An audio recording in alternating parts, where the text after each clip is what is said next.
ഇതേ ജാതിക്കൻ്റെ തൈയാണ്, വിത്ത് മുളപ്പിച്ച തൈയാണ്. പല ആളുകളും ഇത് കൊണ്ടുപോയി വെക്കാറുണ്ട്. ഇത് മുഴുവൻ തന്നെ ആളുകൾക്ക് കായ ഉണ്ടാവുന്ന മരമായി മാറാറില്ല. അത് പലതും ഇതിൽ ആൺജാതി ഒരുപാട് തൈകളുണ്ടാവും.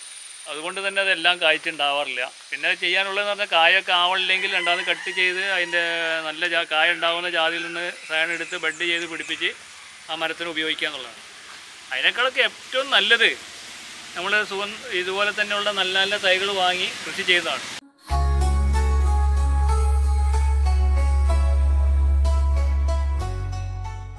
ഇതേ ഗോൾഡൻ ജാതിയാണ്, നിരപ്പൽ നേഴ്സറിൻ്റെയാണ് ഇത് സാധനം.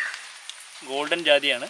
ഈ ജാതിക്ക് ഞങ്ങൾക്കുണ്ടായ ഒരു അനുഭവം, ഇവിടുന്ന് തൈകൾ കൊണ്ടുപോയ പല ആളുകൾക്കും 2 വർഷം കൊണ്ട് ഇത് കായ്ച്ചിട്ടുണ്ട്. ആ കായ ഉണ്ടായതിന് ശേഷം പല ആളുകളോട് വന്ന് തൈകൾ വാങ്ങിക്കൊണ്ടുപോയിട്ടുണ്ട്. അത് നല്ല രീതിയിൽ തന്നെ കൃഷി ചെയ്ത ആളുകളാണ്. അവർ ഒരുപാട് തൈകൾ കൃഷി ചെയ്ത അനുഭവം ഞങ്ങൾക്കുണ്ട്. ഇത് ഉറപ്പിച്ച് കൊണ്ടുപോകാം. അതുപോലെ തന്നെ കേരളശ്രീ, ഇതും നല്ല ജാതിക്കത്തൈയിൽപ്പെട്ടതാണ്. ഇതൊക്കെ തന്നെ സുഗന്ധവിള ഗവേഷണ കേന്ദ്രവുമായിട്ട് ബന്ധമുള്ള തൈകൾ കൂടിയാണ് കേട്ടോ. അവർ അംഗീകാരം വാങ്ങിയിട്ട് പുറത്തിറക്കുന്ന തൈകളാണ്. നല്ല രീതിയിൽ തന്നെ ഇതൊക്കെ കൃഷി ചെയ്യാൻ പറ്റും. ഇതാ വിശ്വശ്രീൻ്റെ ചെറിയ തൈയാണ്. ഇതൊക്കെ തന്നെ സുഗന്ധവിള ഗവേഷണ കേന്ദ്രവുമായിട്ട് ബന്ധത്തോടെയാണ് ഇവിടെ വരുന്നത് കേട്ടോ. ഈ തൈകളുടെ വ്യത്യാസം എന്താണ്?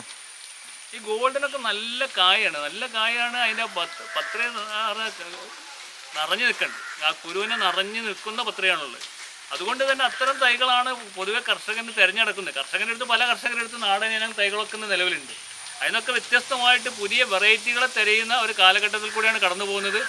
അതിന് പറ്റിയ സാധനങ്ങൾ ഇവിടെ നമുക്ക് സെലക്ട് ചെയ്ത് വെക്കാനും അത് കൃത്യമായിട്ടും അത് ഉറപ്പ് വരുത്തിക്കൊണ്ട് കൊടുക്കാനും ഞങ്ങൾക്ക് കഴിയുന്ന ഒരു അവസ്ഥയിലാണ് ഞങ്ങൾ മുന്നോട്ട് പോകുന്നത്. അതുകൊണ്ട് തന്നെ അത്തരം തൈകൾ ആവശ്യമുള്ള ആളുകൾക്ക് ഞങ്ങളുമായി സമീപിക്കാവുന്നതാണ്. കേരളശ്രീ നന്നായിട്ട് കായ്ക്കുന്നുണ്ട് കേട്ടോ. നന്നായി ഞങ്ങളതിൻ്റെ ഒരു തോട്ടത്തിൽ പോയതാണ്. അത് കണ്ടപ്പോൾ നല്ല കായ്ക്കുന്ന ഇനങ്ങളായിട്ട് തന്നെയാണ് കണ്ടത്. ഗോൾഡൻ്റെ അടുത്തേക്ക് തന്നെ എത്തുന്നൊരു നല്ല രീതിയിൽ തന്നെ അത് കായ്ക്കുന്നുണ്ട്. ഇതൊക്കെ തന്നെ ഒന്നിനൊന്ന് ഗുണകരമായിട്ടുള്ള തൈകളാണ്. നമ്മുടെ ഗവേഷണ കേന്ദ്രവുമായിട്ട് ബന്ധപ്പെട്ടുകൊണ്ട് വരുന്ന സാധനം എന്നുള്ള രീതിയിൽ തന്നെ ഇതിനൊക്കെ നമുക്ക് വിശ്വാസത്തോടു കൂടി എടുത്ത് കൊണ്ടുപോകാൻ കഴിയും. ആ ഉറപ്പോട് കൂടി തന്നെ ഇത് കൃഷി ചെയ്ത് ഉൽപ്പാദനം ഉണ്ടാക്കിയെടുക്കാനും കഴിയും. നല്ല രീതിയിൽ ഇതിനെ കൃഷി എന്നുള്ള രീതിയിൽ ഇതിനെ കാണുന്ന ആളുകൾക്ക് ഫലപ്രദമായി കൃഷി ചെയ്യാൻ കഴിയുന്ന ഒരു സാധനമാണ് ജാതിക്ക തൈ. തൈ നട്ട് എത്ര കാലം കൊണ്ട് ഇത് കായ്ക്കും? ഇത് ഈ ഗോൾഡൻ ഞങ്ങൾ ഒരു പുതിയ അനുഭവം എന്ന് പറഞ്ഞാൽ 2 വർഷം കൊണ്ട് കായ്ച്ച ആളുകൾ തന്നെ ഇവിടെ ഒരുപാട് ആൾ വന്ന് പുതിയ തൈ വാങ്ങിപ്പോയിട്ടുണ്ട്. ഗോൾഡൻ്റെ തൈനെ വാങ്ങിപ്പോയിട്ടുണ്ട്. അതുപോലത്തൊക്കെ തന്നെ അതിനോട് അടുത്തടുത്ത് വരുന്ന സാധനങ്ങൾ തന്നെയാണ് മറ്റെല്ലാം കാണുന്നത്. അപ്പോൾ നല്ല രീതിയിൽ കൃഷി ചെയ്യുന്ന ആളുകൾക്ക് ഗുണകരമായ രീതിയിലേക്ക് തന്നെ കൊണ്ടുപോകാൻ കഴിയും എന്നാണ് ഇതിൽ നിന്ന് മനസ്സിലാവുന്നത് കേട്ടോ. ഈ തൈൻ്റെ വിലയൊക്കെ എങ്ങനെ? ഇത് 500 രൂപ മുതൽക്കുള്ള തൈകൾ ഞങ്ങൾ എടുത്തിട്ടുണ്ട്. 500 രൂപ. അതുപോലെ 350 നാടൻ തൈകളൊക്കെ ഉണ്ട്. അതൊക്കെ ഇപ്പോൾ പൊതുവെ നമ്മൾ കൃഷി രീതിയിൽ നിന്ന് ആളുകൾ മാറി നിൽക്കുന്ന സമയമാണ്. നാടൻ തൈകളൊന്നും അങ്ങനെ കൃഷി ചെയ്യാൻ ആരും ആഗ്രഹിക്കുന്നില്ല. 300-350 തൈയൊന്നും അല്ല കൃഷി ചെയ്യാൻ ആഗ്രഹിക്കുന്നത്. പുതിയ വെറൈറ്റികളാണ് ആളുകൾ പൊതുവെ കർഷകർ തിരയുന്നത്. അതിന് 300 350 500 അങ്ങനെയുള്ള വിലകൾക്കാണ് പോകുന്നത്. നന്നായി ചെറിയ വിലയിലല്ല, 500 രൂപൻ്റെ മേലെയുള്ള തൈകൾ വാങ്ങി വെക്കുന്നതായിരിക്കും നല്ലത്.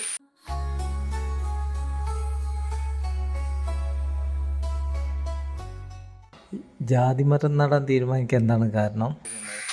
ജാതിമരം ഒക്കെ പറഞ്ഞാൽ ഒരു 10 വർഷത്തിലധികം ഞങ്ങളുടെ പറമ്പിൽ നാളികേരം തെങ്ങുണ്ട്. അത് കുരങ്ങന്മാരെ ശല്യം കൊണ്ട് ഒരു നാളികേരം പോലും വലിച്ചെടുക്കാൻ കഴിയില്ല. ആ അവസ്ഥയിൽ പിന്നെ ഇനി തെങ്ങ് തൈ വെക്കാൻ ഒരു താല്പര്യമില്ല. 25ലധികം തെങ്ങുണ്ട് വീട്ടിൽ. അപ്പോൾ അതുകൊണ്ട് അതിൻ്റെ ഇടവിളയായിട്ട് ജാതിക്ക കൃഷി ചെയ്യാന്നുള്ളൊരു തോന്നൽ വന്ന് അത് കുഴപ്പമില്ലാത്ത അത്യാവശ്യം നല്ല വരുമാനമാർഗ്ഗമാവും തോന്നി. അതുകൊണ്ടാണ് ഇതിനുവേണ്ടി വന്നത് ഇങ്ങോട്ട് ഫാമിലേക്ക്. ഇത് നടീൽ രീതി എങ്ങനെയൊക്കെയാണ് കുഴി എടുക്കുന്നത്? 1 മീറ്റർ സമചതുര കുഴി എടുക്കും. 1 മീറ്റർ സമചതുര കുഴി. ആ ഇതിൽ 1 മീറ്റർ കുഴി എടുത്തിട്ട് അത് ആഴം വീതി നീളം 1 മീറ്റർ തന്നെ എടുക്കുക. അത് അതേ രീതിയിൽ തന്നെ മൂടുക. അത് മൂടണതാണ് ഫലപ്രദമായിട്ട് കാണുന്നത് കേട്ടോ.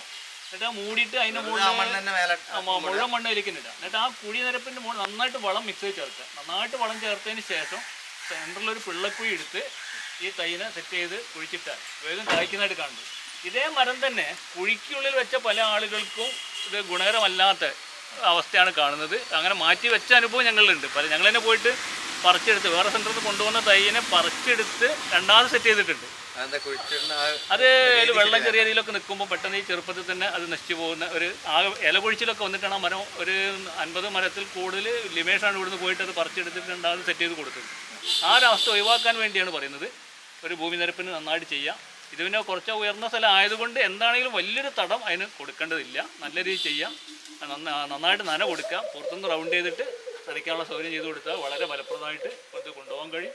നന്നായിട്ട് കായ്പ്പിച്ചെടുക്കാൻ കഴിയും. നല്ല രീതിയിൽ തന്നെ ചെയ്യാൻ കഴിയും. നന്നായിട്ട് കായ്ക്കുന്നതിനാണ് പരമാവധി അതിന് മീലുകൾ, എല്ലുപൊടി, വേപ്പ് പിണ്ണാക്ക്, പൊട്ടാഷ് തുടങ്ങിയ വളങ്ങളും അതുപോലെ തന്നെ ഒരു ജൈവവളം കൊടുക്കുക, ഒരു കുമ്മായം, ഒരു കൊല്ലത്തിലൊരു ലേശം കുമ്മായം കൊടുക്കൽ നിർബന്ധമാണ്. കാൽസ്യം നമ്മുടെ മണ്ണിൽ പൊതുവെ കുറവുണ്ട്. അത്തരം രീതിയിലൊക്കെ തന്നെ പോകാം. കുമ്മായം കൊടുത്തു കഴിഞ്ഞാൽ അന്നേരം തന്നെ വളം കൊടുക്കരുത്. 10-15 ദിവസം കഴിഞ്ഞ്, 15 ദിവസം, ഏറ്റവും ചുരുങ്ങിയ 15 ദിവസം, ജാതി ആയതുകൊണ്ട് 15 ദിവസം കഴിഞ്ഞിട്ട് തന്നെ നമ്മളതിൻ്റെ വളപ്രയോഗത്തിലേക്ക് പോയാൽ മതി. എന്നാലും അതൊരു ചുരുങ്ങിയ കാലം കൊണ്ട് കായ്പ്പിച്ചെടുക്കാൻ കഴിയും. ഏറ്റവും നല്ലൊരു വിളവ് കിട്ടുന്ന, നമുക്കൊരു വരുമാനം തിരിച്ചു വരുന്ന ഒരു സാധനം തന്നെയാണ് അത്. പിന്നെ ഇപ്പോൾ അവിടെ കുരുമുളക് വള്ളിയൊക്കെ ഉണ്ടല്ലോ, അതൊക്കെ അടുത്ത മരങ്ങളിലൊക്കെ ഇട്ടിട്ട് നന്നായിട്ട് കൃഷി ചെയ്യാൻ പറ്റും കേട്ടോ. അവിടെ കുരുമുളക് പന്നിയൂരിന്റെ പുതിയ ഏട്ടനൊരു കൃഷി അസിസ്റ്റന്റ് ആയതുകൊണ്ട് തന്നെ അവിടെയുള്ള നല്ല വള്ളികൾ അവിടെ കണ്ടിട്ടുണ്ട്. അപ്പം അത്തരം അതൊക്കെ തന്നെ അതിനു വേണ്ടി ഉപയോഗിക്കുക. നല്ല കുരുമുളക് വള്ളി തന്നെ ചെയ്തിട്ട് മരത്തിൻ്റെ ഉള്ളിൽ പടത്തുക. എന്തായാലും കുരങ്ങൻ്റെ ശല്യം കൊണ്ട് ഇനിയിപ്പോൾ അവിടെ തേങ്ങ കിട്ടാത്തൊരവസ്ഥ തന്നെ ഇപ്പോൾ നിലനിൽക്കുന്നത്. കുരുമുളകും കുരങ്ങിന് വലിയ ശല്യം ചെയ്യാൻ കഴിയാത്ത സാധനമാണ്. അപ്പോൾ കുരുമുളകിന് ഒന്നും കൂടി വീണ്ടും പുനഃസ്ഥാപിക്കാനുള്ള ശ്രമം നടത്തുക. കുരുമുളക് ഇപ്പോൾ വ്യാപകമായിട്ട് കൃഷി ചെയ്യുന്നൊരു കാലഘട്ടം. കുരുമുളക് ഈ രീതിയിലൊന്നുമല്ല, നാട് മുഴുവൻ കുരുമുളകിൻ്റെ വലിയ രീതിയിൽ കൃഷി വരുന്നുണ്ട്. വലിയ പോസ്റ്ററൊക്കെ വെച്ചുകൊണ്ട് തന്നെ നിരന്തര കൃഷിയിലേക്ക് ആളുകൾ കുരുമുളകിലേക്ക് മാറിക്കൊണ്ടിരിക്കുകയാണ്. അപ്പോൾ കുരുമുളക്, ജാതി, സുഗന്ധവിള ഗവേഷണ കേന്ദ്രത്തിൻ്റെ അത്തരം സാധനങ്ങളൊക്കെ തന്നെ കൃഷി ചെയ്യാൻ പറ്റിയ സാധനം ഒരുപാടുണ്ട്. അതൊക്കെ കണ്ടറിഞ്ഞ് നോക്കിയെടുത്ത് ചെയ്യാൻ കഴിഞ്ഞാൽ അതിന് തിരിച്ച് വരുമാനം വരും എന്ന് നമുക്ക് ഉറപ്പ്.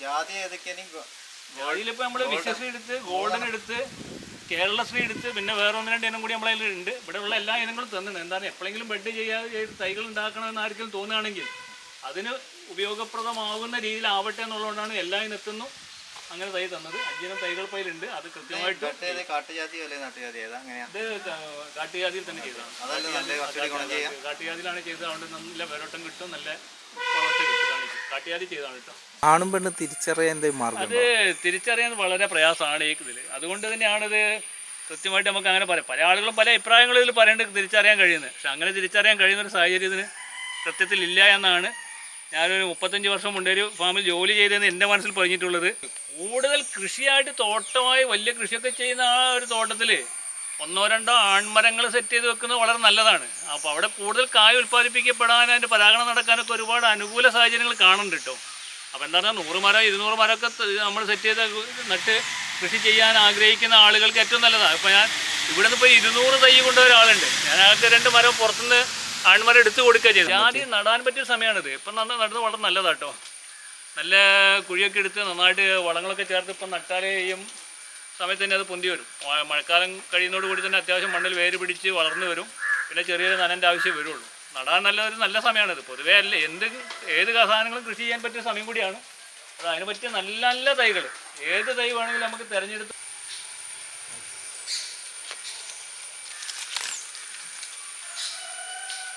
ഇതൊരു നാടനിനം ജാതിയാണ്. നാടനിനത്തിലാണിത് ഉള്ളത് കേട്ടോ. ഞങ്ങൾ ആദ്യം ഇവിടെ ഉണ്ടായിരുന്ന നാടനിനത്തിൽ കഴിച്ചാണ്. ഇതിൻ്റെ ഉള്ളിൽ തന്നെ ഉണ്ടല്ലേ ജാതിപത്രി. ഇതാ ഇത് ഉണക്കാനിപ്പോൾ ഏറ്റവും സൗകര്യമായിട്ട് നമുക്ക് ചെയ്യാൻ കഴിയുന്നതിന് വലിയ പണം മുടക്കി ഉണക്കുന്നതിനേക്കാളും നല്ലത് നമ്മൾ ആലുവ അടുപ്പൊക്കെ ഉണ്ടെങ്കിൽ ആ ആലുവ അടുപ്പിൻ്റെ മുകളിൽ കൃത്യമായിട്ടും രാത്രി എല്ലാ പണിയും കഴിഞ്ഞാൽ അതിൽ ആ ചൂട് മതി ഇത് ഉണക്കിയെടുക്കാൻ കേട്ടോ. ഏറ്റവും ഫലപ്രദമായിട്ട് തന്നെ ഉണക്കാൻ കഴിയുന്നൊരവസ്ഥയുണ്ട്. ഈ ജാതിത്തൈ നമ്മൾ പരിചയപ്പെടുത്തിയത് പുളിക്കൽ കോപ്പറേറ്റീവ് ബാങ്കിൻ്റെ കർഷക സേവന കേന്ദ്രത്തിൽ നിന്നാണ്. 8078 160 440 അതാണ് ഈ സ്ഥാപനത്തിൻ്റെ നമ്മൾ നമ്പറുള്ളത്. ആ നമ്പറിലേക്ക് വിളിച്ചാൽ ഞങ്ങൾക്ക് എല്ലാവിധ ഇതിനെ സംബന്ധിച്ചുള്ള അറിവുകളും കിട്ടും. കൃത്യമായിട്ടും ഇതെങ്ങനെ നടണമെന്നുള്ളതും അത്തരം എല്ലാ അഭിപ്രായങ്ങൾക്കും ആ നമ്പർ ഉപയോഗിക്കുക. നിങ്ങൾക്ക് വിളിച്ചാൽ എല്ലാ കാര്യങ്ങളും ഞങ്ങൾ പറഞ്ഞുതരാൻ തയ്യാറാവും.